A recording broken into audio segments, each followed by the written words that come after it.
ஒரு காட்டில் ஒரு முயலும் ஒரு ஆமையும் நண்பர்களாக இருந்தன. ஒரு நாள் அவர்கள் யார் வேகமாக ஓட முடியும் என்று போட்டி போட்டனர். நான் வேகமா ஓட முடியும், நான் தான் வெற்றி பெறுவேன். நான் மெதுவாக ஓடினாலும் நான் தான் வெற்றி பெறுவேன். போட்டி ஆரம்பித்தது.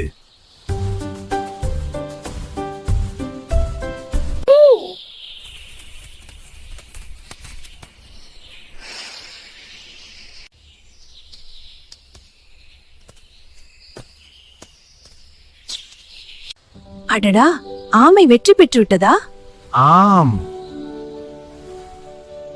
ஆமாம், விடாமுயற்சி மற்றும் மெதுவாக ஓடினாலும் வெற்றி பெற முடியும் என்பதற்கு நான் உதாரணம்.